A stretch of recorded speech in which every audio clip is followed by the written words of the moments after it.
After the fantastically epic failure that was Wind and Truth, or Wind and Psychology for Dummies, I was worried Brandon Sanderson had lost the magic. I went into Isles of the Emberdark hoping for the best, but preparing for the worst. This was set to be a defining book for me because it would help me decide whether to continue with the Cosmere or abandon it altogether. And after reading Isles of the Emberdark, I've made my decision. No fluff writing advice. Cut the fluff! Dragons! That's literally how the book starts. It's basically Sanderson yelling dragons at the reader and expecting that to be enough. But before we discuss Isles of the Emberdark's dragon sized problems, and there are plenty, let's start with the positives. Sanderson does a great job of maintaining tension and mystery throughout the book. The old double whammy. First, the island of Patchy, if that's how you say it, in the flashbacks is an insane location. The island almost feels like its own character, some kind of epic antagonist. You could feel the genuine danger with every step. That island scared the poop out of me. In fact, it could probably scare the poop right back in. Then the Emberdark itself adds a whole other level of tension. Without dropping any spoilers, the nature of the sea in that place is genuinely terrifying. With that said, I don't feel like it was used to its full potential. We could have had some really freaky moments that we never got. Basically, I wanted the location to be used more for bad. Come on, scare some poop into me.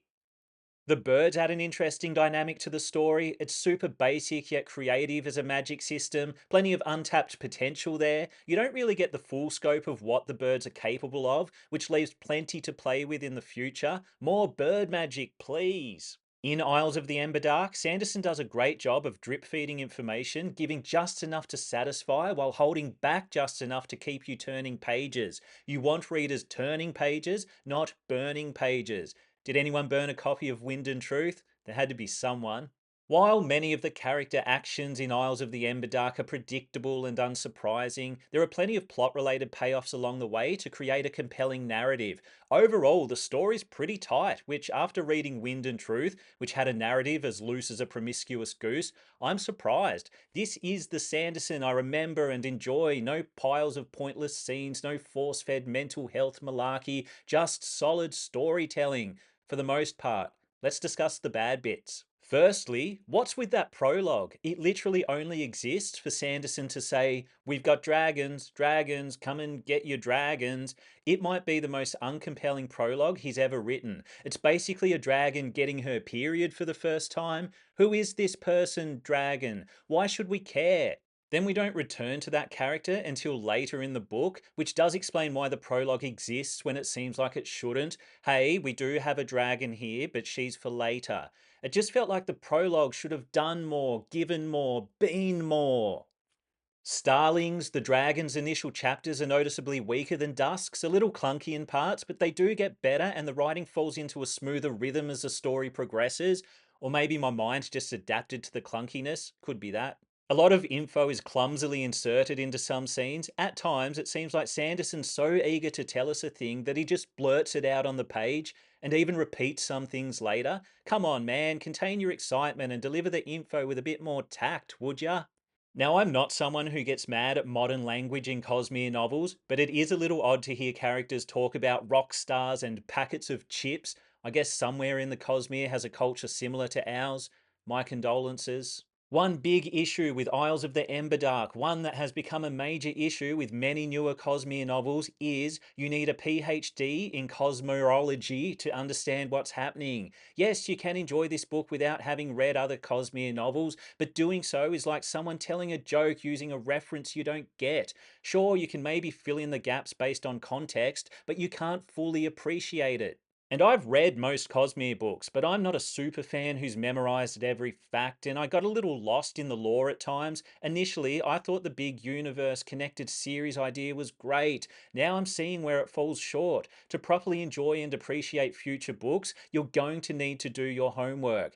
And it's starting to sound like a bit of a chore now, isn't it? Overall, Isles of the Emberdark is classic Sanderson. I mean, literally, a good chunk of the story is from a previously published novella, which is great. The whole story feels like a return to form for Sanderson. It's nothing groundbreaking, but it's also not as spirit breaking as Wind and Truth was for many fans, or former fans in some cases. All right, the big Cosmere-sized question. Will I continue with the Cosmere or abandon it like an unwanted dog that was cute when it was a puppy, but now it's big, ugly, and not as fun? Uh, I'll stick with the ugly mutt for now. Ugly mutt? Yeah, a bit rough. Look, let's end on a positive. I want to read more of this series that isn't really a series. Is it going to be? I don't know, did no research, but I hope so.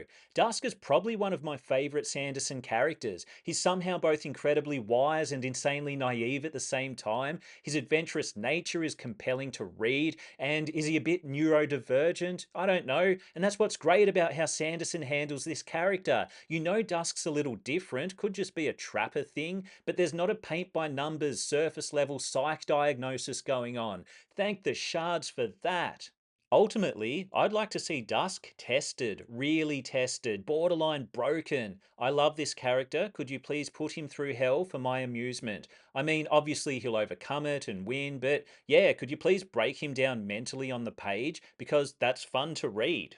I can see so much potential with the ragtag spaceship crew situation. I'm a huge Firefly fan, and while this isn't that, any story that even slightly captures a similar dynamic between crew members will draw me in. I was originally going to end this review on the ugly mutt line, but for the first time in a while, Sanderson has written a book that makes me want more. That's a good thing. So, has Sando lost the magic?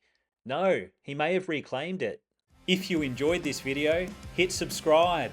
If you didn't enjoy this video, hit subscribe anyway and hate watch my content. That's always fun.